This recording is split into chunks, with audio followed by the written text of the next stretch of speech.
क्या GST collection के 2.11 लाख करोड़ का रिकॉर्ड आंकड़ा हमारी अर्थव्यवस्था की असली मजबूती है, या फिर यह रिकॉर्ड महंगाई और गिरते रुपए के सहारे खड़ा एक भ्रम है? मेक इन इंडिया की जमीनी हकीकत क्या है? नमस्कार, द हिंदू एडिटोरियल एनालिसिस में आप सभी का स्वागत है। हाल ही में जो सरकार ने जुलाई महीने के जीएसटी कलेक्शन के आंकड़े जारी किए हैं, जो 2.11 लाख करोड़ रहे हैं, पहली नज़र में यह 15.4% की ग्रोथ देखकर लगता है कि भारतीय अर्थव्यवस्था रॉकेट की रफ्तार से भाग रही है। लेकिन द हिंदू का यह एडिटोरियल इस बड़े आंकड़े के पीछे की उस असली तस्वीर को बेनकाब करता है, जिसे आमतौर पर आंकड़ों की चमक में छिपा दिया जाता है। आज के जो इस एनालिसिस में हम एडिटोरियल के कुछ पहलुओं के बारे में गहराई से समझेंगे। पहला है आयात बनाम घरेलू उत्पादन। ठीक है, तो हम जानेंगे कि कैसे इस जीएसटी कलेक्शन में सबसे ज़्यादा तेजी 26.9%, ऑलमोस्ट 27% आयात पर लगने वाले आईजीएसटी से आई है, जबकि देश के अंदर घरेलू राजस्व यानी कि डोमेस्टिक टैक्स जो है वो सिर्फ 4.5% ही बढ़ा है। दूसरा है महंगाई और रुपए की कीमत, मतलब रुपए की गिरावट का जो असर है उसको समझेंगे। हम समझेंगे कि अंतर्राष्ट्रीय बाजार में कच्चा तेल, इलेक्ट्रॉनिक्स और मशीनरी महंगी होने और डॉलर के मुकाबले रुपए के 10 से लेकर 12% जो कमज़ोर होने से टैक्स का आंकड़ा कैसे बढ़ा हुआ दिख रहा है।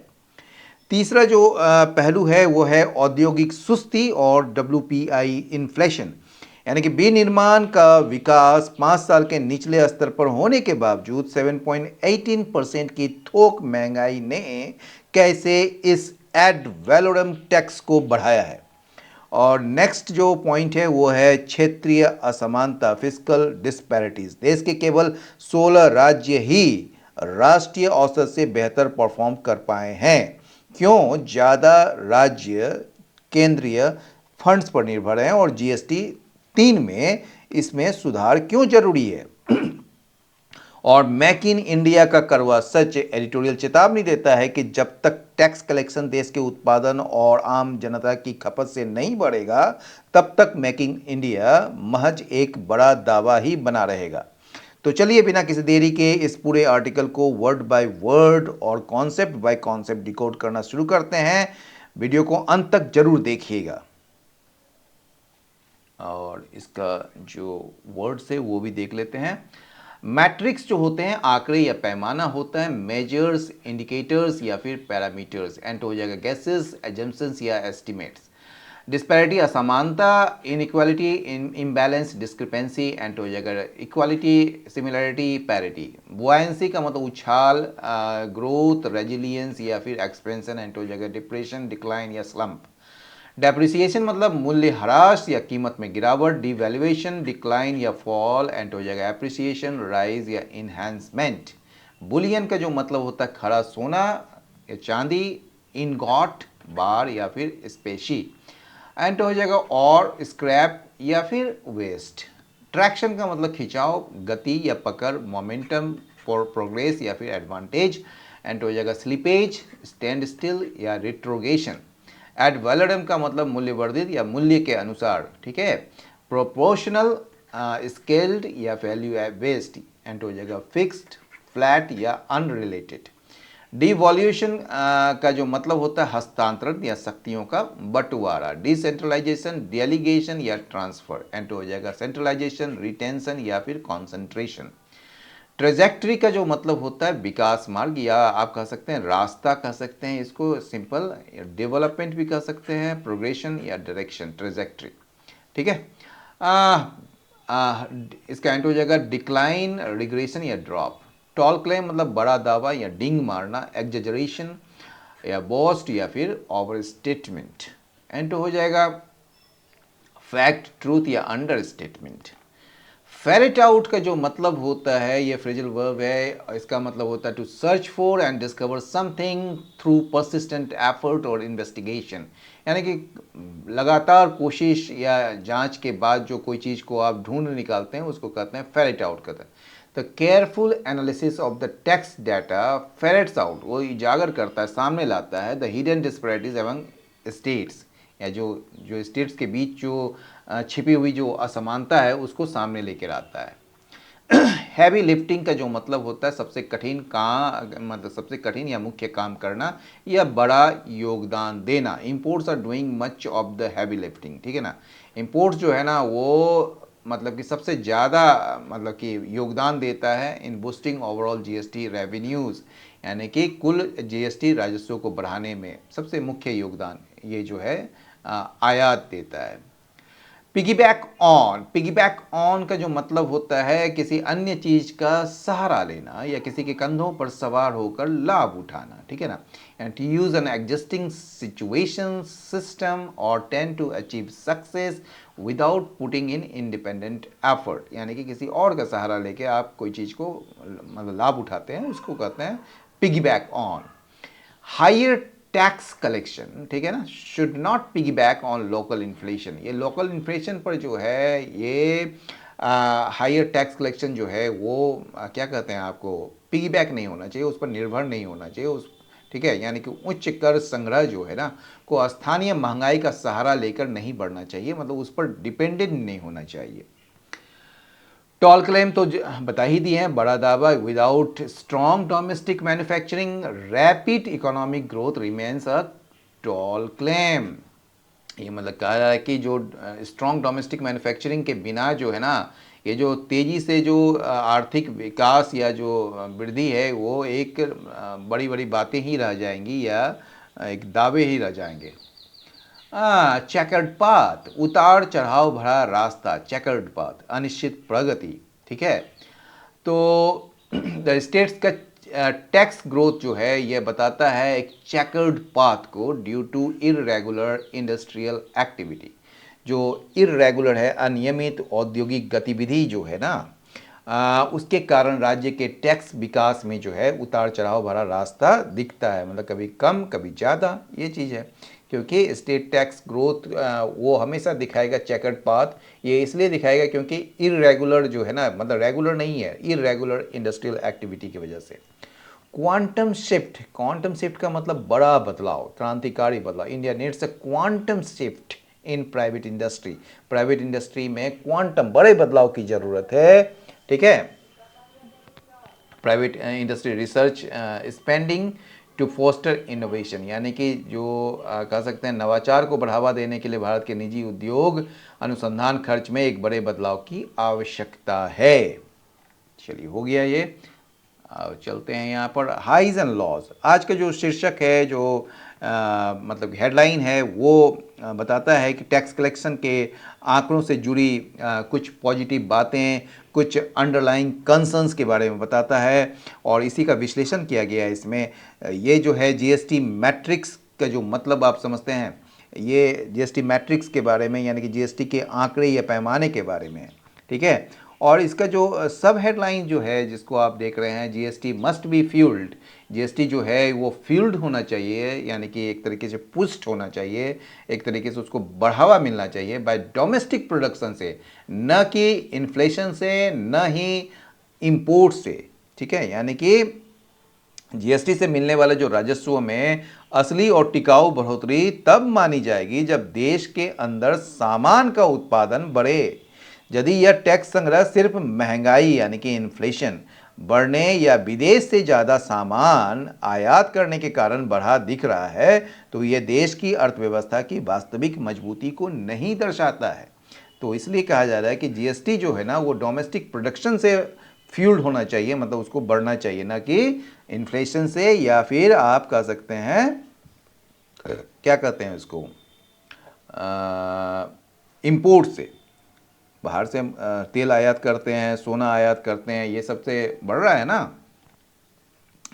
चलिए, द जीएसटी ग्रॉस्ड 2.11 लाख करोड़, ये जीएसटी जो है लगभग कुल मिलाकर 2.1 लाख करोड़, ठीक है, in July, expanding by 15.4% year on year. The second best growth, ये सेकेंड बेस्ट ग्रोथ है इन FY27 में। ये इंडिकेट कर सकता है, ये मेन आपका जो सेंटेंस का जो मेन वर्ब हो गया ये इंडिकेट कर सकता है किस चीज़ का, that the Indian economy is resilient, ठीक है ना। यानी कि जुलाई महीने में जो सरकार को कुल ग्रोथ मतलब कुल 2.11 लाख करोड़ का जो रिकॉर्ड जीएसटी मिला है, ठीक है ना, जीएसटी जो मिला है जुलाई में, ठीक है, ये क्या कर रहा है, ये एक्सपेंडिंग बाय ये कितना बढ़ के 15.4% ईयर ऑन ईयर, यानी कि जो पिछले साल जुलाई की तुलना में 15.4% अधिक है, ठीक है। ये इंडिकेट कर सकता है, ये जो है एक मतलब कि क्या कहेंगे, इंडिकेट मतलब क्या करेंगे, इशारा कर सकता है, दर्शा सकता है that the Indian economy is resilient, कि भारतीय अर्थव्यवस्था जो है मजबूत है, ठीक है। ये दर्शा सकता है, could indicate that the Indian economy is resilient, ठीक है। But it conceals the uneven internal and external trajectories, लेकिन ये जो है ना छिपाता है, कंसील का मतलब छिपाता है, अनइवन मतलब असमान, इंटरनल आंतरिक और बाहरी जो ट्रेजेक्ट्रीज है, जो विकास का जो मतलब क्या कहेंगे आप, ये एक जो रफ्तार है उसको छिपाता है। और क्या छिपाता है, डिस्पैरिटीज़ को, यानी असमानता को विद इन इंडिया, जो भारत के अंदर ही है।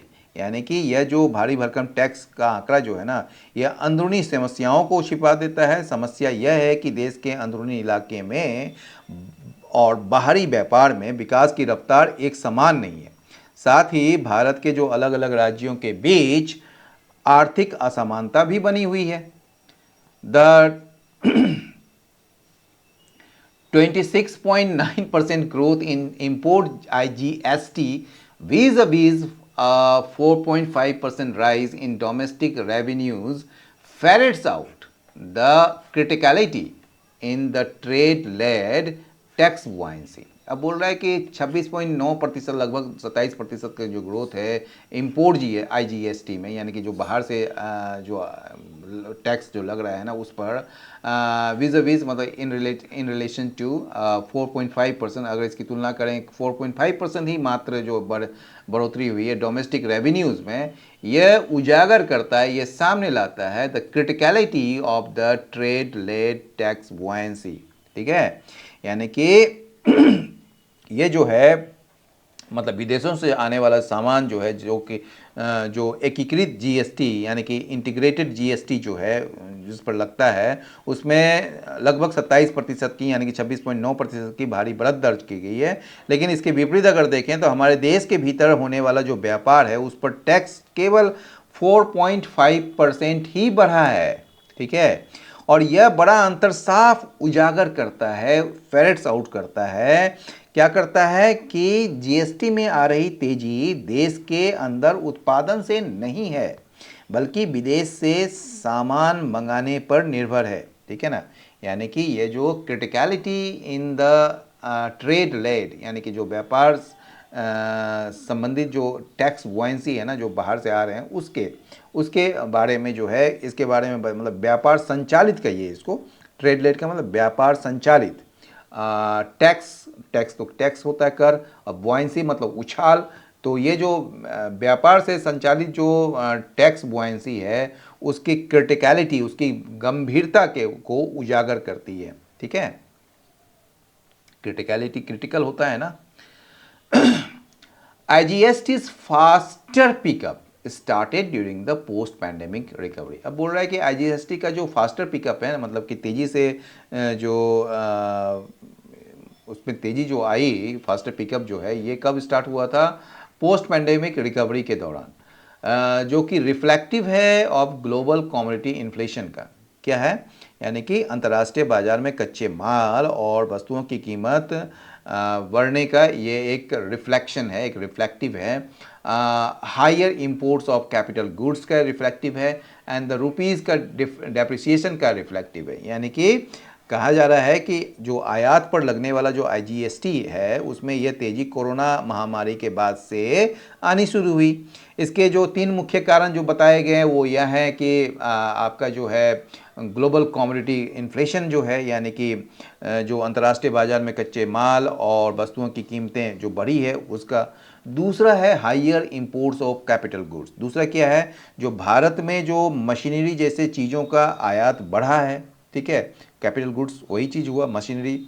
और तीसरा क्या है, रूपी का डेप्रिसिएशन है, यानी कि डॉलर के मुकाबले भारतीय रुपये की कीमत कम हुई है। तो ये तीन कारण है जिसके वजह से आईजीएसटी का फास्टर पिकअप हुआ है, ठीक है, मतलब कि तेजी आई है उसमें।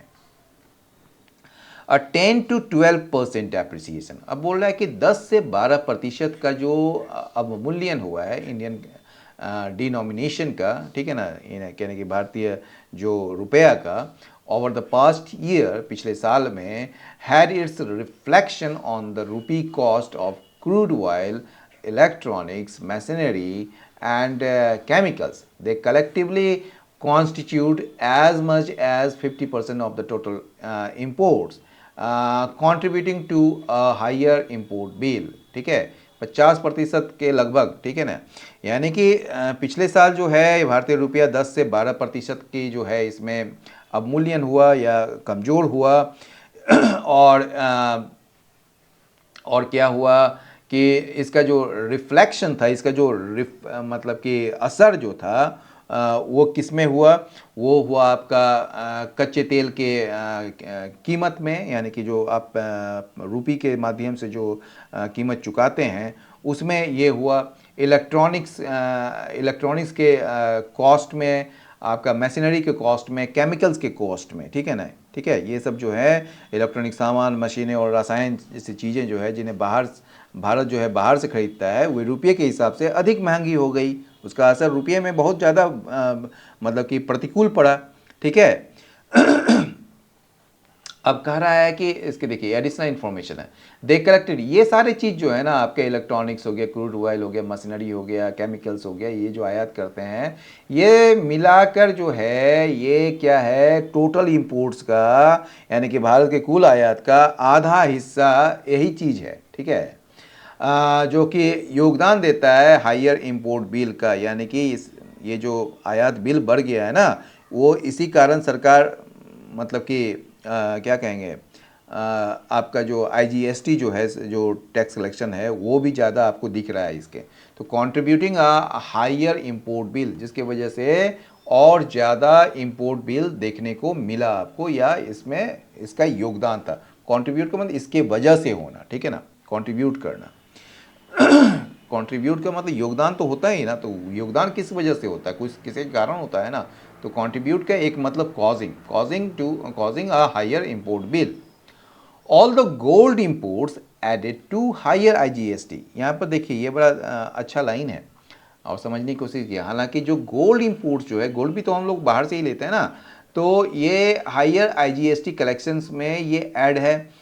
सप्लाई लेकिन क्या हुआ, ये 6 साल के मतलब कि निचले स्तर पर पहुंच गया, due to lower bullion imports के वजह से, विच फेल 22%। यानी कहा जा रहा है कि ये जो सोने के जो आयात से भी आईजीएसटी का राजस्व बढ़ता है, ठीक है, सोने के आयात से एडेड टू आईजीएसटी कलेक्शन, ठीक है, क्योंकि सोने के जो वैश्विक दाम बहुत ऊंचे थे उस समय। लेकिन क्या हुआ है कि वास्तव में क्या हुआ है कि भारत में लाए गए सोने की कुल मात्रा, ठीक है ना, जो सप्लाई फेल टू 6 हो, वो 6 साल के सबसे निचले स्तर पर पहुंच गई, ठीक है, 6 साल के सबसे निचले स्तर पहुंच गई। ये इसका वजह क्या था, इसका वजह जो था वो यह था कि बुलियन, यानी कि बुलियन समझते हैं ना, बुलियन होता है सोने चांदी की ईंटें होती है, ठीक है ना। तो ये जो बुलियन के जो कुल आयात में 22% की गिरावट आई थी, विच फेल 22%। यानी कि टैक्स ज़्यादा कलेक्शन महंगे दामों की वजह से हुआ है, न कि ज़्यादा सोना खरीदने की वजह से, ठीक है। हाई डब्ल्यूपीआई इन्फ्लेशन, जो हाई डब्ल्यूपीआई जो इन्फ्लेशन है आपका, notably at the manufacturing level, और उल्लेखनीय रूप से जो है ये मैन्युफैक्चरिंग लेवल के मतलब स्तर पर जो है ये कितना है 7.18% दिस जून, इस जून में, अगेंस्ट 1.52%, मतलब कि किसके मुकाबले 1.52% के मुकाबले ईयर एगो पीरियड, मतलब ठीक एक साल पहले के पीरियड में देखें तो ये एक्सप्लेन्स करता है traction of a domestic revenues. ठीक है, ये ट्रैक्शन मतलब कि एक तरह की खिंचाव, एक तरीके से प्रगति ऑफ डोमेस्टिक रेवेन्यूज का in an ad valorem tax system में amid 5 year low manufacturing growth as seen from the HSBC manufacturing PMI। अब आपको जो इसमें सबसे मेन चीज़ जो है आपको ये समझना है कि पहले मतलब ये सारा मेन चीज़ ही है, लेकिन ये एड वैलोरम जो टैक्स है वो उस कॉन्सेप्ट आपको समझना है। जीएसटी जो है एक ऐसा मतलब कि टैक्स है, एक ऐसा एड वैलोरम टैक्स है जो उत्पाद की कीमत के प्रतिशत के रूप में लगता है। यानी कि सामान महंगा होगा तो टैक्स अपने आप ज़्यादा मिलेगा और सामान कम होगा तो टैक्स कम मिलेगा। तो हुआ क्या कि जून में जो जो WPI जो आधारित महंगाई है, ठीक है, वो कितना परसेंट हो गया, वो बढ़कर जो है मतलब खासकर मैन्युफैक्चरिंग सेक्टर में ये बढ़कर 7.18% हो गया, जो कि पिछले साल जो है ना 1.52% ही थी। और ये कह रहा है कि ये एक्सप्लेन करता है मतलब कि क्या करता है, traction of domestic revenues in ad valorem tax system amid 5 year low manufacturing growth as seen from the HSBC manufacturing PMI। यानी कि ये जो HSBC मैन्युफैक्चरिंग PMI के अगर उसके अनुसार देखें तो भारत में कारखानों का उत्पादन 5 साल के सबसे निचले स्तर पर है ना, ये 5 साल के सबसे निचले स्तर पर है। 5 year लो मैन्युफैक्चरिंग ग्रोथ जो है ये 5 साल के सबसे निचले स्तर पर है। फिर भी महंगाई के कारण घरेलू जीएसटी टैक्स कलेक्शन बढ़ा हुआ दिख रहा है। ठीक है ना, फिर भी क्या है कि ये महंगाई के कारण जो घरेलू जीएसटी टैक्स कलेक्शन वो बढ़ा हुआ दिख रहा है। ठीक है, explains the traction of domestic revenues, ये बताता है कि डोमेस्टिक रेवेन्यूज़ में जो बढ़ोतरी है एक एड वैलोरम टैक्स सिस्टम में किसके बीच, ये 5 साल के सबसे कम मैन्युफैक्चरिंग ग्रोथ जब में है जो कि देखा गया है, या जिस मतलब कि जो अनुसार है किसके HSBC मैन्युफैक्चरिंग PMI के अनुसार, या उसके द्वारा जो ये समझा गया है या देखा गया है। द सर्विसेज विटनेस्ड, जो सर्विसेज समझते हैं ना, जो सेवा क्षेत्र जो है, इसने देखा है स्लोएस्ट ग्रोथ इन 53 मंथ्स, मतलब लगभग कितना हो गया 53 मंथ्स, मतलब लगभग 4 साढ़े 4 साल। तो ये जो है ये सर्विसेज जो हैं यानी कि सेवा क्षेत्र का जो विकास है पिछले 53 महीनों में ये सबसे धीमा रहा, स्लोएस्ट ग्रोथ। ठीक है, विथ रियल इस्टेट, जिसमें जो कह सकते हैं जो रियल इस्टेट है और बिजनेस सर्विसेज जो है उसने स्ट्रॉन्गेस्ट राइज दर्ज किया है इन चार्जेस। यानी कि रियल इस्टेट और बिजनेस सर्विसेज ने अपनी कीमतें बढ़ाई जिससे उसको टैक्स मिला।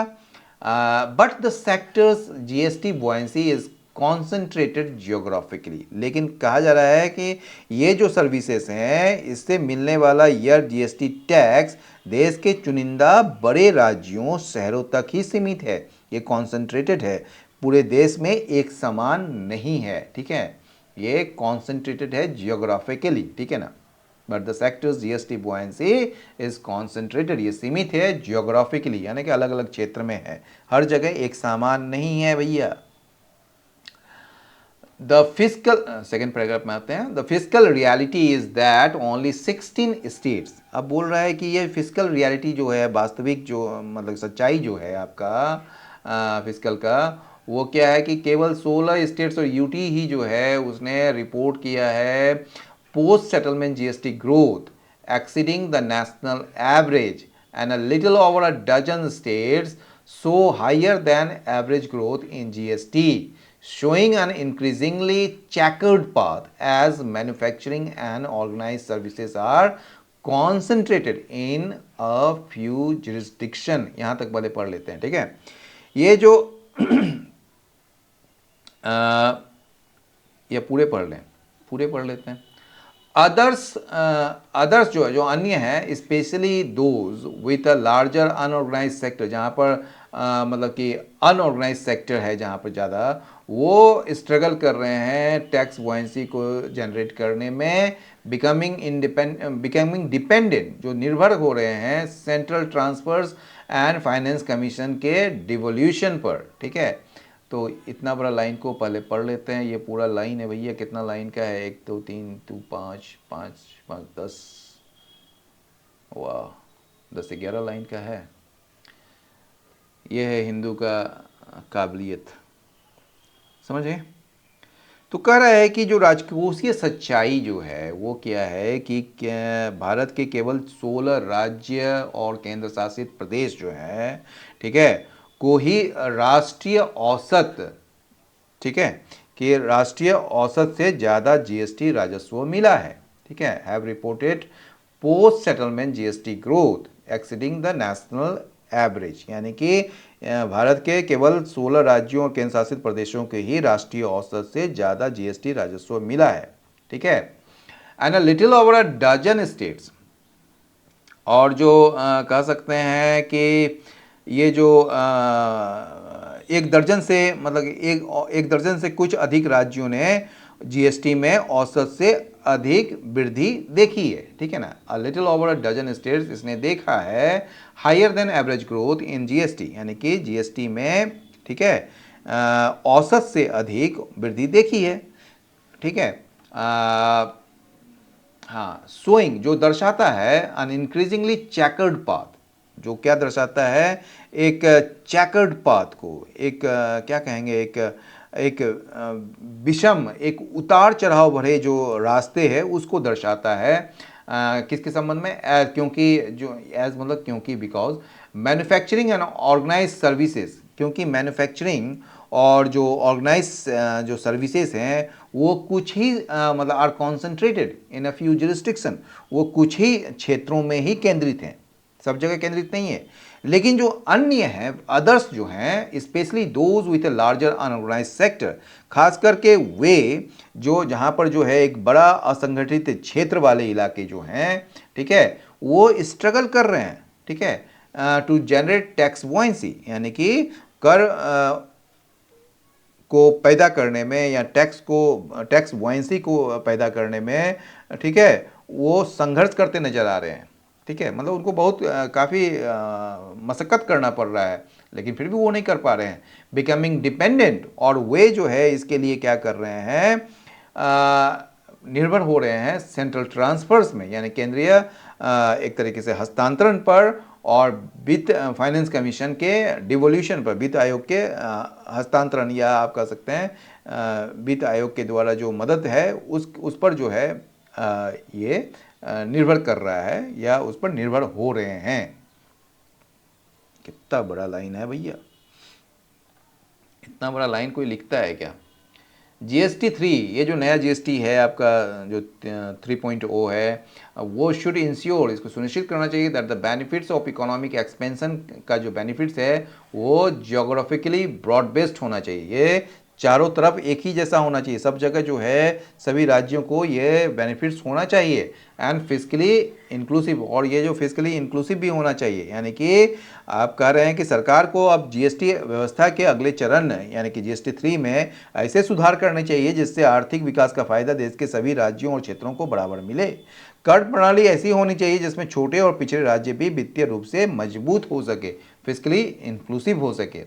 द फास्टर डोमेस्टिक रिफंड्स, ठीक है, ये जो बोल रहा है फास्टर डोमेस्टिक रिफंड्स जो है, यानी कि और तेज़ी से जो डोमेस्टिक रिफंड्स हुए हैं in comparison to IGST refunds, अगर इसकी तुलना करें आईजीएसटी रिफंड्स से, तो उसके बनस्पत जो है फास्टर डोमेस्टिक रिफंड्स जो हैं ये दर्शाते हैं कि that formal businesses are expending their GST compliance, कि जो फॉर्मल बिजनेसेस जो हैं वो अपने जीएसटी कंप्लाइंस का पालन कर रही है, and also carrying larger credit balances, और अपने साथ जो है क्रेडिट बैलेंस भी साथ रख रही है, क्योंकि गवर्नमेंट जो है उसने जो है जीएसटी इकोसिस्टम को सुधार किया है।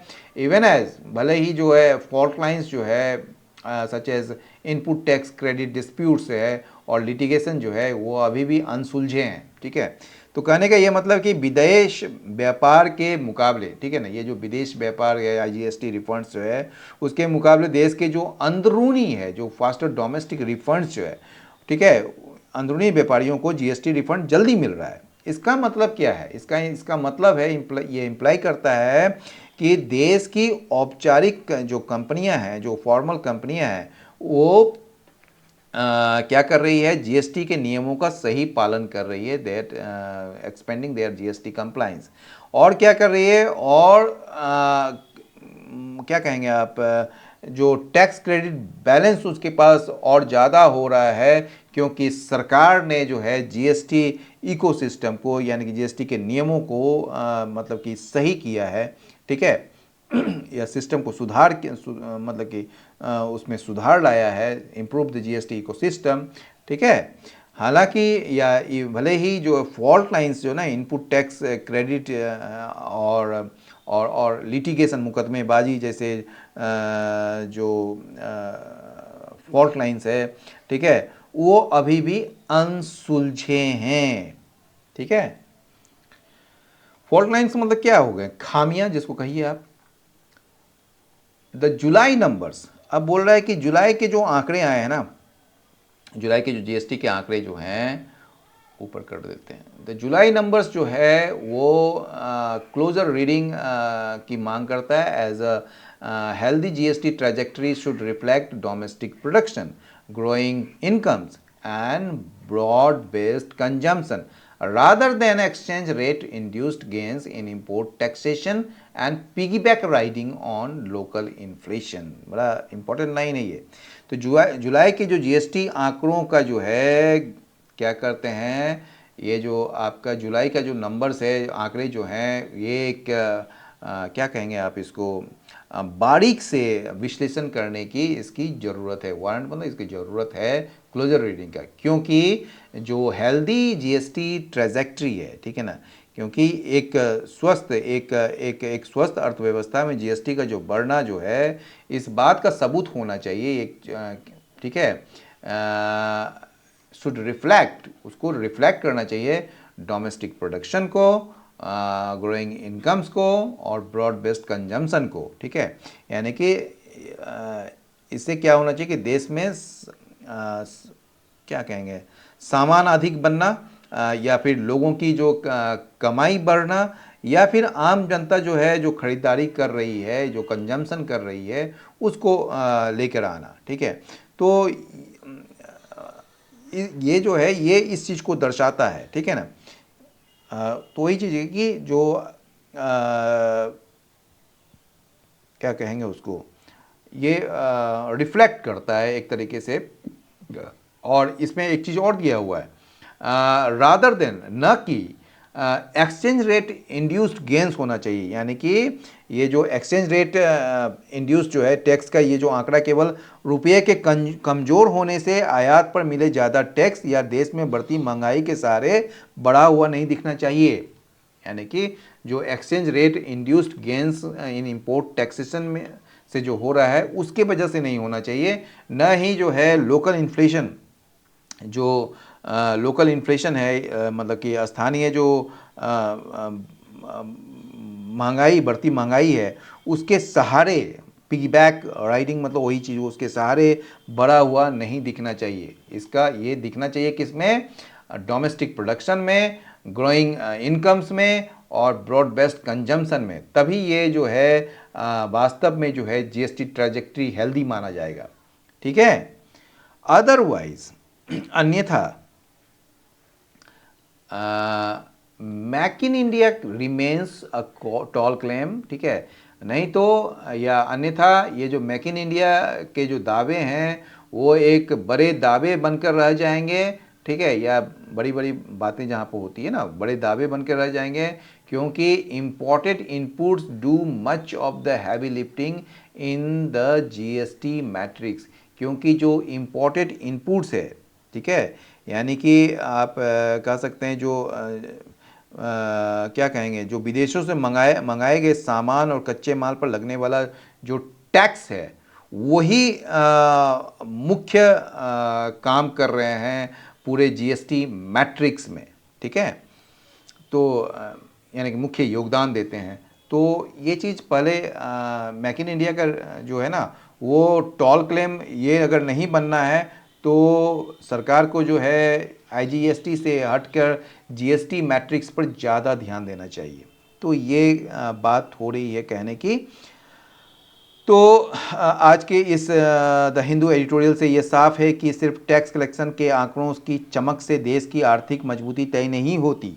असली विकास तब माना जाएगा जब जीएसटी का यह राजस्व महंगाई या आयात के बजाय हमारे देश के उत्पादन, बढ़ती नौकरियों और आम जनता की खपत से आए। अब आपकी क्या राय है? क्या आपको लगता है कि आने वाले जीएसटी 3 सुधारों से राज्यों के बीच की आर्थिक असमानता दूर हो पाएगी? अपनी राय नीचे कमेंट सेक्शन में ज़रूर शेयर करें। अगर आपको यह डिटेल एनालिसिस पसंद आया हो तो वीडियो को लाइक करें, दोस्तों के साथ शेयर करें और ऐसे ही रोजाना द हिंदू के आसान विश्लेषण के लिए हमारे चैनल को सब्सक्राइब करना न भूलें। फिर मिलेंगे एक नए एडिटोरियल एनालिसिस के साथ। तब तक के लिए पढ़ते रहिए, सीखते रहिए। जय हिंद, वंदे मातरम।